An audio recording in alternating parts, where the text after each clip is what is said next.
और पीसीओडी में क्या अंतर होता है? एक्चुअली जो पीसीओडी होता है वो एक तरह से पीसीओएस का पार्ट होता है। पहले पीसीओडी टर्म ज़्यादा यूज होता था। इसे पॉलीसिस्टिक ओवेरियन डिजीज कहते हैं। जो अल्ट्रासाउंड में सिस्टिक अपीयरेंस ओवरीज का होता है उसे पीसीओडी कहते हैं। आजकल ये टर्म ज़्यादा यूज नहीं होता है, मेनली पीसीओएस यूज होता है, जिसके अंदर जो पॉलीसिस्टिक ओवरीज है वो एक कंपोनेंट होता है।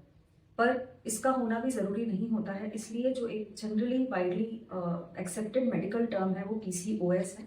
इसमें कंफ्यूज नहीं होना है। अगर किसी को डायग्नोसिस पीसीओडी का दिया गया है या पीसीओएस का दिया गया है पहले का, आप इंटरनेट पे बहुत ज़्यादा इसमें कंफ्यूज मत होइए, क्योंकि बहुत कंफ्यूजिंग इंफॉर्मेशन दी गई है जो कि सही नहीं है।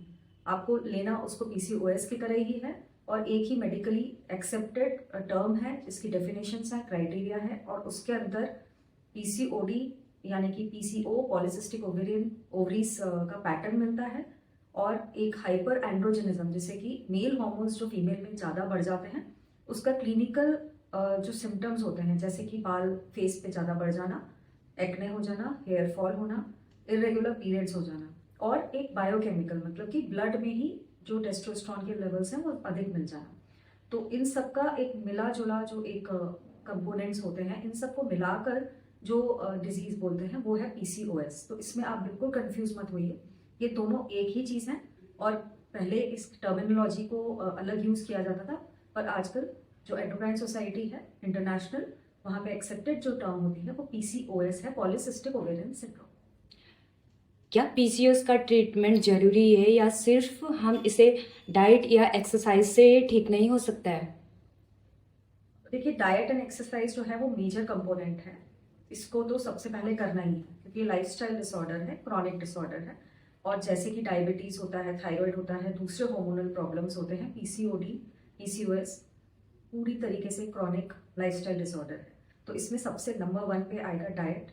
न्यूट्रिशन आपका बहुत अच्छा रखना है, लाइफस्टाइल अच्छी रखनी है, मतलब एक्टिविटी बढ़ानी है, फिजिकल एक्सरसाइज।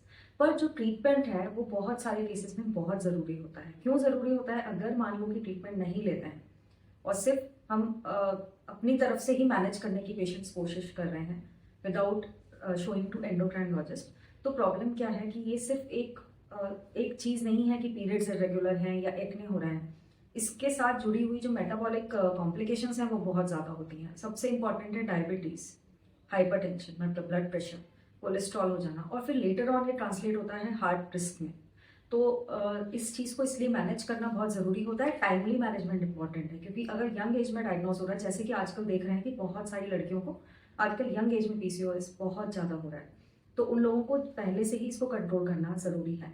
डाइट और एक्सरसाइज का बहुत इंपॉर्टेंट रोल है, मेजर कंपोनेंट है, बट जो मेडिसिन है टाइमली दी जाएंगी, उसको आप यूज़ करेंगे अगर टाइम पर, तो इस कंडीशन को जल्दी से कंट्रोल किया जा सकता है और आगे कॉम्प्लिकेशंस नहीं होंगे इसके अंदर। इसका ट्रीटमेंट कब तक चल रहा है? ये बहुत कॉमनली क्वेश्चन पूछते हैं सारे पेशेंट्स, क्योंकि इसका जो ट्रीटमेंट होता है वो लॉन्ग टर्म होता है। किस केस में शॉर्ट टर्म हो सकता है, अगर किसी का वेट बहुत ज़्यादा है और बहुत अच्छे से वो वेट को मैनेज कर लेते हैं तो उनका बहुत जल्दी कंट्रोल देखने में आता है। जिस किसी का वेट मॉडरेट है, लाइफस्टाइल अच्छी मैनेज नहीं हो पा रही है, और थोड़ा लेटर स्टेज में जैसे कि 25-30 ईयर्स तक उन्होंने कुछ भी मैनेजमेंट नहीं किया है और तब आते हैं, उस केस में कंट्रोल होना बहुत मुश्किल होता है। तो जैसे ही इस पे कुछ भी सिम्टम्स आते हैं, अगर आप एंडोक्राइनोलॉजिस्ट को दिखाकर इवैल्यूएशन करवाकर प्रॉपर एक प्लान लेके, डाइट, एक्सरसाइज क्या क्या करनी है, कितनी एक्टिविटी होनी चाहिए, मेडिसिन कौन सी लेनी है, कब फॉलो कराना है, कब हार्मोन टेस्ट होंगे, शुरू में जो हार्मोन टेस्ट होते हैं, अल्ट्रासाउंड होता है, उसको कब रिपीट करना है, ज़रूरी है कि नहीं रिपीट करना, ये सब कुछ आके एंडोक्राइनोलॉजिस्ट आपको एडवाइस करें। अगर आप उस तरीके से चलेंगे तो फिर ये जल्दी कंट्रोल हो जाती है, एंड बहुत अच्छे से इसमें देखा जाता है कि जो फर्टिलिटी है वो भी इम्प्रूव होती है, कोई कॉम्प्लिकेशंस नहीं होते बाद में, इवन प्रेगनेंसी में कॉम्प्लिकेशंस नहीं होते हैं। जेस्टेशन डायबिटीज़ का रेट जो रिस्क बहुत ज़्यादा बाकी पीसीओएस में रहता है जब ट्रीटमेंट नहीं हो, तो इसमें सारे रिस्क बहुत ख़त्म हो जाते हैं। और इस तरह से ट्रीटमेंट बहुत ज़रूरी है। काफ़ी जो सिवियर केसेस होते हैं उसके अंदर तो बहुत ज़्यादा इम्पॉर्टेंट है कि रेगुलर मॉनिटरिंग, फॉलोअप और ट्रीटमेंट किया जाए।